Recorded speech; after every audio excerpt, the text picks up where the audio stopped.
It's been a while. I made promises and I haven't delivered so far. And today I'm going to correct that. Last year I made a video about my experiences going to 1022 Douchy de Bicolline. I'm still not convinced that I'm pronouncing Douchy correctly. But yeah, it was the longest video I'd made. It reached a lot more people than I was expecting it to. If you have come to find me through that, I am very flattered, I am very terrified, and I thank you for being here. For all intents and purposes, my in-game name is Moth. I am new to this grand event, the Grand Bataille, and for whatever reason, many of you found the very, very long video that I made very compelling, and for that I am grateful. And I welcome you here. More specifically, I welcome you to the corner of my apartment where I have a flickering lantern light and furs hanging and furs on my chair. So it felt a little fitting. But yeah, I'm just overall very glad that so many people found my perspective valuable and entertaining, if nothing else. And I have been meaning to make another video about Bicolline, and so here we are. I promised and I will deliver, and today I am going to rectify my transgressions of taking so long to do that. Now, the video that I made last year about the event that happened in 2022, or the in-game year of 1022, that was really a focus on what the event was, what it meant to me, how fucking cool it was. And that's amazing. Don't get me wrong. But I think something that I really noticed coming around to the event for the second time for me is just getting into the groove of what this event actually is beyond the magic and the wonder and just the simple joy that it brought me. I figure that there's a lot of nuances that are important for people to be aware of that is probably more useful for me to speak about than actually what went down this year. This is an event. There are guidelines, expectations, rules. There is a world and kind of things that you have to follow. And I figured that it made more sense for me to speak as a relatively new person to this event about tips and tricks, things to keep in mind, things to expect, especially if you are also relatively new to the event, or if you are someone who has yet to come to the event but is really wanting to. So this is kind of gonna be more of like a guidelines thing for any of you who are interested. For those of you who have been to the event before, this is probably not useful unless you're just curious to understand my perspectives of what I've noticed, in which case, amazing. I'd love to also hear your opinions. Please put them in the comments to share. And I'm not trying to step on people's toes. If your experiences are different than mine, feel free to say them, but just be kind. That's all I ask. What I love about the LARP community is everyone is kind, and I just hope that that can extend here to the internet where people are sometimes not as kind. So, I took notes. And I'm gonna try and break this down into bits and pieces. Full disclosure, I don't write scripts, I just talk, and so I will try my best to make things concise, but I will say I am fucking struggling to figure out how to put this in a way that's going to make sense. Okay, let's go. So strap in. Bicolline is in Quebec, in Canada. Quebec is a French province, and as a rule, there are many, many areas in Quebec where people do not speak English at all. And although Canada is a predominantly English-speaking country, French is our second language. So if you don't speak the language, there might be moments where things getting to and in the event might be challenging for you. Once you enter Quebec, whether you are driving, if you are flying into Montreal, or whatever the situation might be, everywhere is going to be French. The road signs, the screens at the gas stations. And just prepare yourself. At least make sure you have some kind of a translator. Maybe if you can learn some French phrases before you go, that might help you, but just don't be discouraged by the culture shock. So, by proxy, Bicolline is a French-forward event. Bicolline was created by French individuals. And although in recent years, as Bico has gotten a lot more popularity, there are many more English speakers attending, the majority of the games, the announcements, things like that are predominantly done in French first. There are many like flyers and signs on the different bulletin boards that will be in French. Some of them might have English, but it's a French place. I guess what I'm trying to say is that if you are not someone who speaks French or has any French at all, that's okay. You are more than welcome to attend the event. It's not like you're not gonna have a good time. It's not like you're not gonna be able to make friends and do things, and you know, it's still going to be an amazing time, but there will be a language barrier. And when you come across instances where there are a language barrier in certain circumstances, you want to make sure that you are having just as good of a time as the next person to you, regardless of whether they speak French or English or maybe even a third language or whatever is their first language. Just be respectful and you're going to have a great time. So, Bicolline is at its core a LARP, or live action roleplay. And every LARP generally has some sort of set of events, of plot lines, of storylines that happen and occur throughout, and in some cases outside of the event. I know that Bicolline also has sort of an online community. There are multiple events during the year, even though the Grand Bataille is the largest event of the year. And this is very specifically distinct from a Renaissance event, in that the second that you walk onto the grounds of this event or any other LARP space, you are intended to be immersed in that universe and expected to fit into that universe in any way, shape, or form. For those of you who are new and wanting to attend Bicolline, the first thing that I think it's important for you to keep in mind is decorum. Essentially what that means is you have to fit the aesthetic. This covers everything from what you're wearing, the items that you have on you, modern technology that you might want to have on your person, as well as things like where you're staying. Bicolline basically is its own contained little village. There are guilds that have their own buildings where they stay, but as an attendee, if you are not a part of a guild, or if you're a part of a guild that doesn't have its own building, you might stay in tents, and those tents, if you are staying on the visible grounds, the main section of the map where you'd be walking around and having events, your tent and all of your items need to basically fit in such a way that you are not taking people out of the immersion of the event. That said, there is of course a non-decorum camping area where people are welcome to come with their own modern tents and that sort of thing. Have like, well, I don't want to say this. I was going to say have camp stoves where you can, you know, cook on your normal modern conveniences, not very far from the rest of the action. If you want to stay in non-decorum and not have to worry about things, especially because decorum tents can be very expensive and need to essentially be approved. But if you are within kind of the decorum section of the grounds, you are expected to be fully immersed. And that's very important. When it comes to clothes, like I said, Bicolline doesn't necessarily have a specific aesthetic. There are everything from Vikings to Romani to Romans to elves, fae, those are two different things, samurai, pirates, dwarves, orcs, etc. You have everything across the board, and so as long as what you're wearing is somewhat in the medieval sort of sphere, you should be fine. But just no modern clothing, no t-shirts. Like, if you're wearing a shirt-like thing, it's a tunic, and it has to look like a tunic. No sneakers, you know. Jeans are an absolute no-go, and you know, things like a water bottle.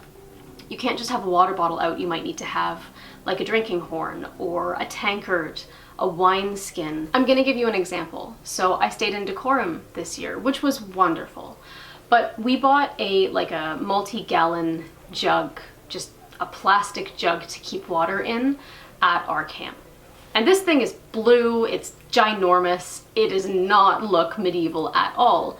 And yet you kind of need to have something like that at your camp because there are spigots around the grounds, but it's kind of few and far in between. And you know, running water is not a scarcity. You don't have, you know, an issue with finding water, but it's annoying to have to walk to a spigot that might be, you know, 10-15 minutes away just to get a glass of water. Now that said, this jug, like I said, big blue plastic, that does not fit decorum. We ended up bringing burlap that we wrapped this jug in, tied it with some cord, you know, some twine and that kind of thing, and that way it wasn't an issue for us to go and fill up this jug and bring back. Although if someone is looking closely, they might be able to tell, oh yeah, that's, you know, clearly not like a barrel, like a wooden barrel. That is probably something non-decorum underneath.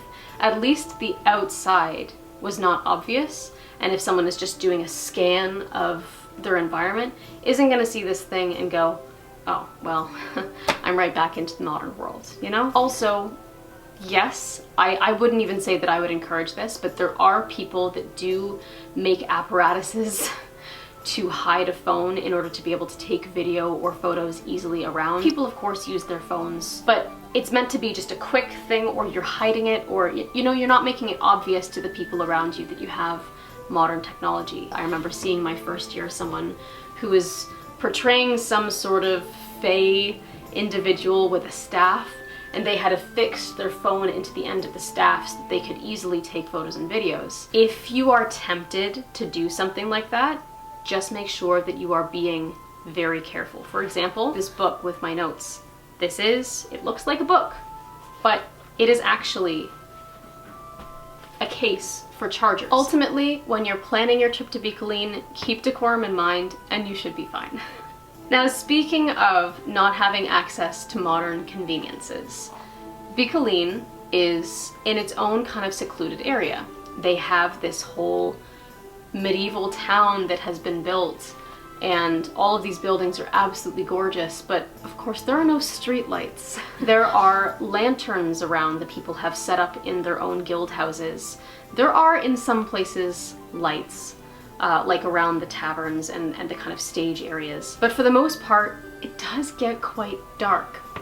And especially when you are surrounded in forest, you have to keep in mind that you are walking on, in some cases, treacherous paths that are covered in mud because of the rain. It will always rain every year you're there, but you want to make sure that you can see. Now, there are many options for you, but bringing or having access to light is very important, and you cannot use a modern flashlight. You'll see people who have just like lanterns with those electric candles that you can put in. People will actually have lanterns with real candles. You know, oil burning lamps. I think those are fine. My first year, I didn't have anything. I got very used to looking around in the dark, which I live in a very dark apartment, so that's not too out of left field for me, but I knew that the second time around I needed to get something that I could see, especially because it rained a lot. And so I splurged on this really cool torch that has, very similar to the flicker light that I have above, a flicker bulb.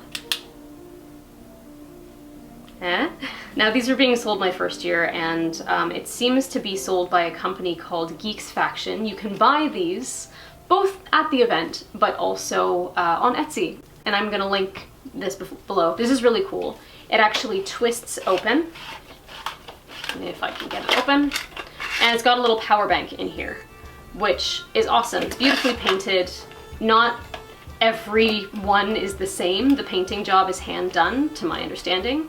And it does have like a unique look to it, but this will also keep you safe. And what's great is you can buy a lot of little loops, or what they might call frogs, for your belt that you can just kind of stick this into it, which is exactly what I did, so that when I knew I was going out just before the sun was going down, I could have this on me. Obviously, flame and flicker is not necessarily something that we're used to. Like, you have to hold it above your head and kind of get that out of your peripheral vision. So it's something to get used to, but it does at least provide some field of vision that you might not otherwise have had before, especially on some of the paths that might lead towards some of the camps or bathrooms or what have you. If this isn't your style, there are many options. Just keep in mind, no modern flashlights. Something else that I didn't necessarily think of to bring the first time around was writing utensils. So because, again, phones are not really a reliable or acceptable means of communication when you're at the event, I just brought a notebook for my own intents and purposes. I wanted to journal, you know, write down what I was seeing, and that was a great idea. But people are all over the place on the grounds. You're not necessarily with your group the entire time, but maybe you want to get together for certain things. There might be a show that you want to attend. There might be a cool event that you want to go to. Or in general, you just want to meet up with your friends at a certain time. Something that might be useful to kind of have at your camp or on your tent is some kind of like a writing board. At least something that can be put where if you need to leave notes for the other people in your group as to where to find you, you can do that. And if that's something that you're not thinking of ahead of time, you might run into the situations where you have no idea where people are and either you need to go and find them, which is not easy, or you need to wait at your camp until that person comes by. People change their minds on the whim. That is the fun thing about Bicolline. You might come across something that you didn't know was happening because, again, you might see events written down on a bulletin board, but not everyone is reading the same bulletin board that you are. And if you can't find the people that you want to spend time with, and especially if you have a small group that can't, you know, down the grapevine explain and share who's doing what and when, write it down, leave it at camp, let people know where you're at, invite people to come out to do things with you, and hey, there you go. Easy means of communication that we don't necessarily think about these days. Yeah, something as well. I know that when I was there my first year of Bicolline, I actually purchased a little kind of envelope, if you will, like a leather satchel that included a knife, a fork, and a spoon. Bringing and having something like those type of utensils on hand is going to be very helpful to you if you have a space to keep it. I did have a pouch on me that was large enough to be able to hold things like that, but you know, it's better for the environment. Ultimately, the last thing in the world that you want is to see forks or spoons, you know, sprawling about the place. Bring utensils with you. That will make life a lot easier and you'll be happier for it. The last thing when it comes to modern conveniences is power banks and chargers that are charged fully before you arrive to the event. Like I said, Bicolline is a medieval inspired town. There is one building on site called the Auberge. It's kind of the inn and tavern in Newtown where you'll see all of the merchants. And they have outlets there, sure, but the outlets are not fast at charging and there are very few of them. And like I said, that is the only place that is public to use where you can charge devices. I'm not gonna lie, I spent a decent amount of time my first year at Bicolline in the Auberge attempting to charge my phone. I think it probably took an hour to charge my phone 10% and it just isn't worth it. So it's really important that if you rely on technology for something that might be health related or whatever it is, bring a pre-charged power bank or 2 or 3 to make sure that you have access to your technical devices when you are on site. I will warn as well, this past year I brought a solar lantern that I thought that I would do up decorum and make it look all fancy so that I could use it instead of something like this. I came with it before I got this. And although there is sun, I didn't think to charge my solar lantern before I got there. And it just died. And it would not charge further. And so luckily I wanted to buy this anyways. But if I was relying on that and only that to charge my devices, I would have been out. And when it comes to phones, if you need your phone for something that's health related, like an alarm or keeping track of something, maybe you have diabetes and you've got the app that like keeps track of your sugars and that kind of thing. Yeah, of course, make sure that you have your phone charged. But if you are bringing your phone because you want to call or text people, first and foremost, you shouldn't be doing that out in the open, so keep that in mind, it's not decorum. But second of all, the service is abysmal. The majority of the grounds do not get service at all, or if it does, it's horrible. So probably, if you're going to be at the event, just be there. Don't be trying to connect with the outside world. It's not worth it. You can always take a week off from using your phone. I know that's hard for some people, and come back to it afterwards and just be in the moment because it is so worth it. But power banks, charge them before you come and make sure that you have whatever you need to keep yourself happy, healthy, etc. Food and hydration. So I already talked about like water receptacles, wineskins, drinking horns, tankards, what have you, in terms of a decorum perspective. But it's really important to just keep yourself hydrated, keep yourself healthy. Bico has places where you can get stuff like food, water. There are the general store, there's food vendors, there's spigots, but they're few and far in between. Or ultimately there might be long lines. There is a section where there's like food vendors and food trucks, which are the only kind of non-decorum things maybe on the site. But it's really important to just make sure you're aware. Bicolline will rain every year on the grounds, but it also can get very hot. And the last thing that you want is to get, you know, heat stroke. Not that you'll get heat stroke, but like that you'll be too dehydrated to participate. And especially if you are someone who likes to participate in a lot of the events, the physical events, like the fighting, like the combat challenges, even things like troll ball. Just make sure that you are taking care of your body. It's also very easy to, for those of us who are of legal age to drink, kind of pile on the alcohol. The cider at the taverns in the auberge is amazing, but don't forget about your health. The last thing that you want to do is have a bad time because you're not eating enough or you're not drinking enough water. Please, for your own sake. Not to mention, when it comes to the rain, the last thing in the world that you want, especially if you're staying in decorum, is to have food that you can only cook over a fire and not be able to cook because the rain is happening. Bicolline has a policy where if you have an open flame, anything else, any structures, whatever, need to be 10 feet away on all sides of that flame. And I don't think they speak favorably to having something over top unless it's been approved. All right, etiquette.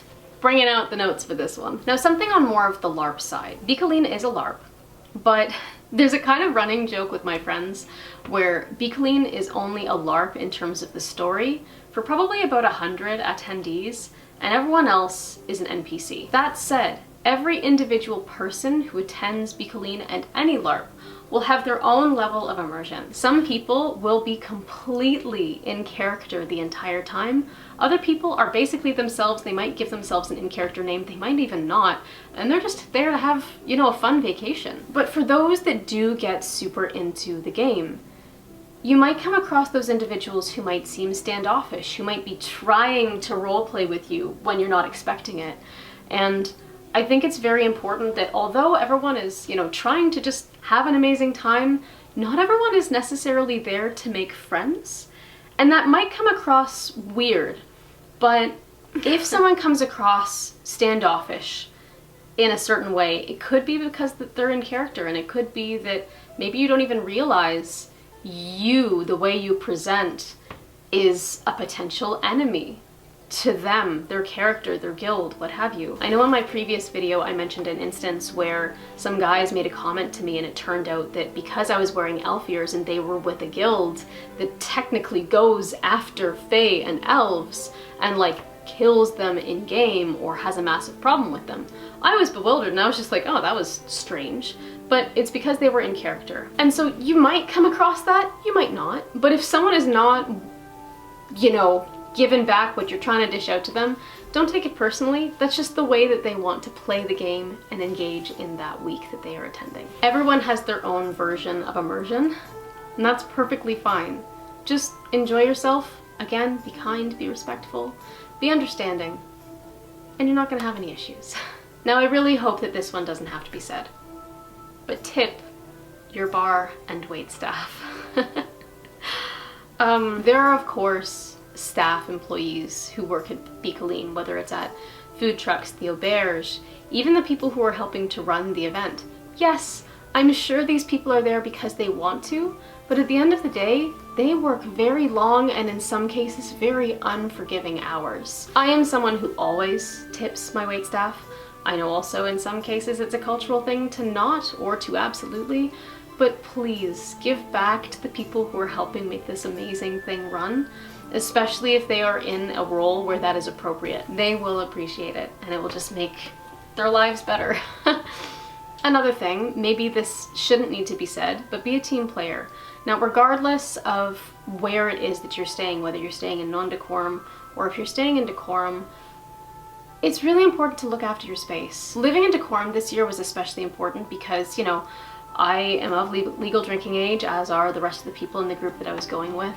And you know, although it's not decorum, people might have cans of beer out, and technically you should put them in a receptacle that is decorum, but you know, cans of beer or cans of pop soda you don't want to leave them out. And the last thing in the world that you want is for someone to just make a mess in the communal spaces that everyone has to exist in and not clean up after themselves. We had a communal tent that was kind of an extra. We put trash and things that they were out of the way so that we could just have modern trash bags out and not have to worry about the decorum of things. But it started getting a little bit titchy when you start seeing things lying around rather than just taking that extra trip and doing it yourself and putting it away to where, first and foremost, Bicolline staff aren't going to come around and kind of give you a ding, essentially, for having non-decorum things out. But it's also just, you're camping in essentially a forest. You're on a campground. And, you know, you want to treat the space respectfully. And ultimately, it's just really important. Treat the space with respect, because if you treat the space with respect, you're treating the people around you with respect. And that's what all of these events are about. And I think kind of in a similar vein to, you know, being respectful to the space, being a team player, picking up after yourself, it's just in general remembering that everyone who's attending this event is also here on vacation. I know you might want to have a good time, and your version of fun might be getting, if you are of legal age, blackout drunk and just going and roving and singing. But especially when you are in such close quarters with people, especially if you are staying in tents, whether that is decorum or non-decorum, you know, just be mindful of the space and the people around you. Make sure that you are picking up after yourself and not expecting other people to do that for you. Help out. Don't expect that everyone around you is going to do a thing, and especially if you see everyone else contributing to your camp, contributing to the experience in a positive way, don't take that as a sign to sit on your laurels. You know, contribute, pick up, engage with the people around you so that way there are no issues. And if there are issues, or if you need to make accommodations for things that you wouldn't normally kind of want to do, just do it. Have conversations if things are necessary, but make those perception checks, if you will, and just, yes, you can have a great time, but you are also responsible for being an adult human that is expected to be an adult human. I don't know how else to put it, but just be kind. Okay, hygiene and cleanliness in terms of living in a space where you're essentially camping. Yes, there are some guilds that do have their own buildings. If you are a part of a guild that has a building for sleeping quarters, you don't have to worry about tents. Amazing. You probably don't have to worry as much about some of the camping cleanliness things, but there definitely are some other factors to keep in mind when you are going to an event like this. In general, showers are few and far in between, and if you want to use a proper shower, there are going to be lines. And not only that, but you're going to have to buy a shower card from either the tavern or the auberge, which will give you access to a certain number of showers depending on how many you buy. And that can be great, especially if you are someone that absolutely needs to use a modern shower. But keep in mind that there are time limits for how long you can use the water. And again, you're not necessarily going to be able to shower at the exact moment that you always do, because other people also have the same idea that you do. Not only that, but because showers are few and far in between, usually people will bathe in the river.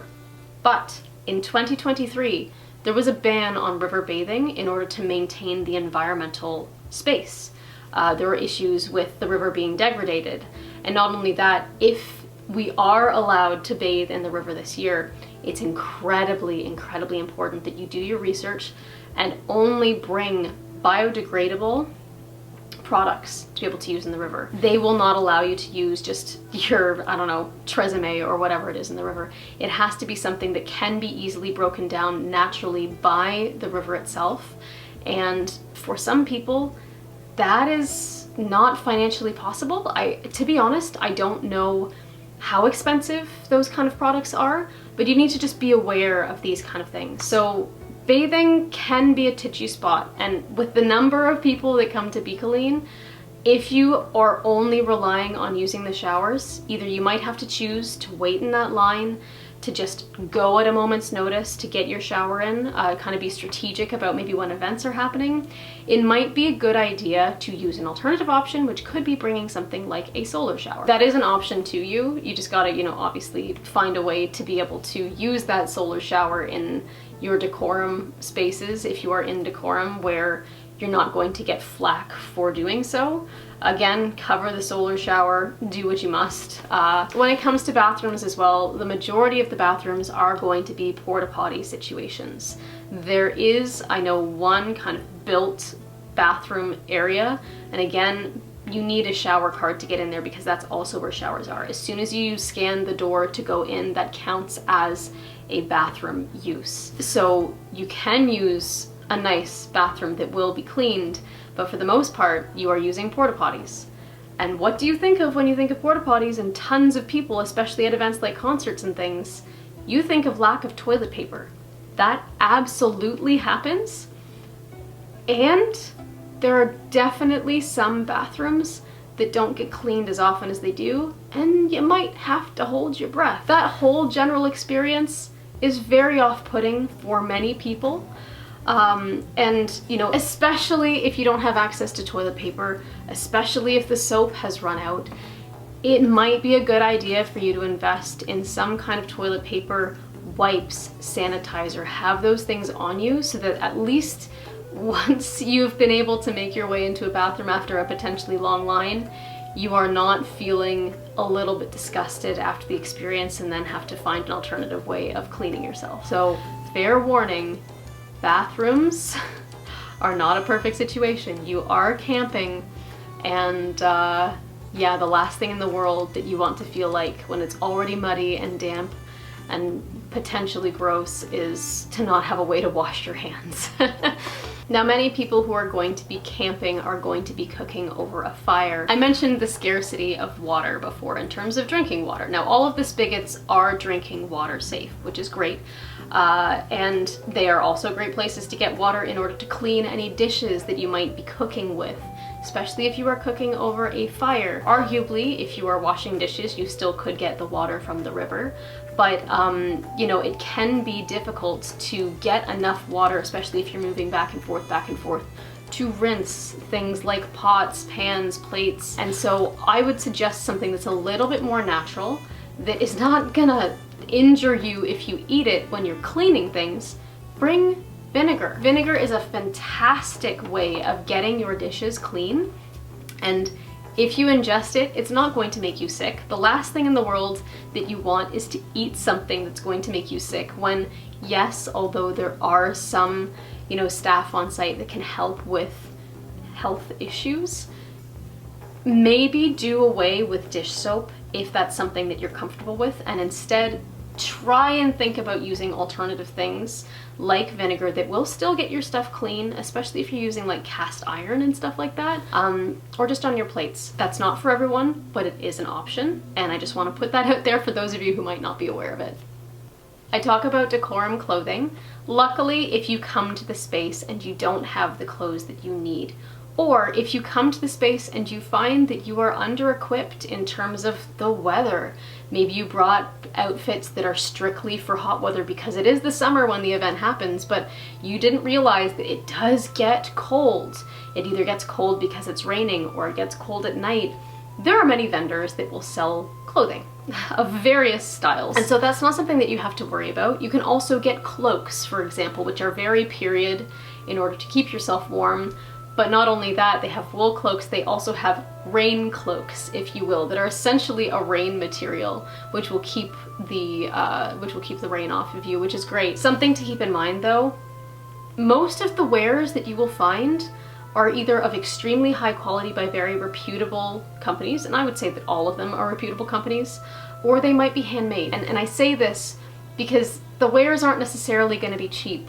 It's not like going to a Marshall's or a Winners or your local department store and just picking up a t-shirt just because you need something in the moment. Budgeting is a good idea for Bico. Yes, depending on how you're getting to Bico, whether you're doing, you know, a program, for lack of a better word, like the Voyage North, where a lot of things are covered. You can also do Bicolline by just buying a ticket and ensuring that you have a camping space and bringing all of your stuff with you, there are going to be things that you're going to want to buy when you're there, and in some cases some things that you're going to need to buy when you're there because you weren't aware. Something like lighting, something to keep you warm, or maybe you see a cool weapon but the stuff isn't cheap, and I want you to be aware of that before you go. It's good stuff. They're there for a reason, these vendors. Everyone is so kind, everyone is so proud of the stuff that they make. But if you were expecting to be able to go and buy a $50 pair of shoes at the cobbler that's at the end of Newtown, you will be sorely disappointed. This stuff is great quality, but the price reflects that, and that goes for most of the vendors that you will find. So make sure that you have budgeted, make sure that you do have some cash on hand, because although the majority of vendors will take some kind of card, not every single one of them will guaranteed have a way for you to pay if you don't have card. And beyond that, as well, it's just, what if the service goes down and you want to buy something and maybe there's a freak power outage? It hasn't happened yet. Well, I've been there, knock on wood, but you never know, right? So bring cash, bring Canadian dollars, however much you want. If there's things that you know you want to keep an eye out for, do some research. You know, if you know that you want that Arma Street thing, pay attention to what kind of prices that they have. Give yourself an idea of how much a tunic might cost and kind of translate that to when you're there. Now the fights. Full disclosure, I have not yet participated in a fight, which kind of breaks my heart. Due to various circumstances, incorrect clothing, and injuring my foot, I haven't yet participated in a battle.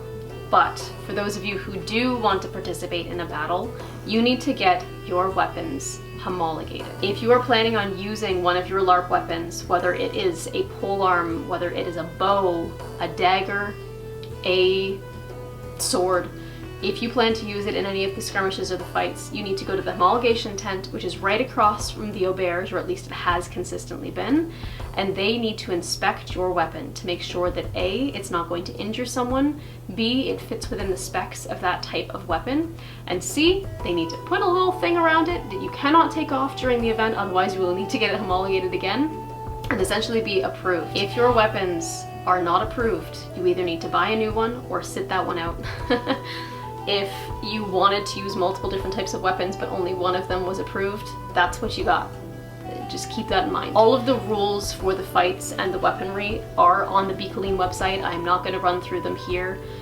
Again, I haven't yet participated, so I don't feel fair talking about that, but I did get my bow and my sword homologated last year before I got injured. And it's a very important step to keep in mind, especially because the lines do get long. So it's easy for you to go off the top of the week, get it done. That way you're not forgetting about it and you're thinking, oh, last minute, crap, I need to get my weapons homologated. But if you attempt to go into a battle and you haven't had your weapons homologated, someone from the Bicolline staff will stop you and will remove you from the skirmish or the fight. There was something else I was going to say.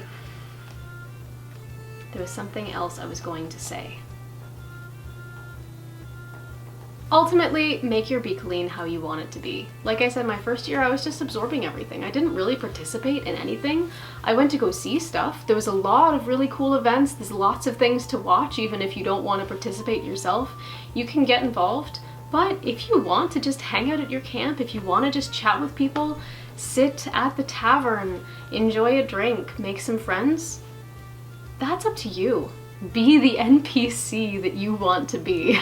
And ultimately, yes, there are a lot of really cool events, but if big crowds aren't your scene, don't feel pressured to go. Make the event as safe and as happy as it needs to be for you. If you're overwhelmed, take some time to yourself. You don't need to be surrounded by the group the entire time. There are plenty of places where you can just sit and enjoy. And at the end of the day, you're in a new universe. Just enjoy it. Have I covered everything that I wanted to? That's all the things that I took notes about. So I think we're in good shape. No, I think I'm good. I think that's everything. So, yeah. I hope that this has been somewhat helpful, somewhat informative.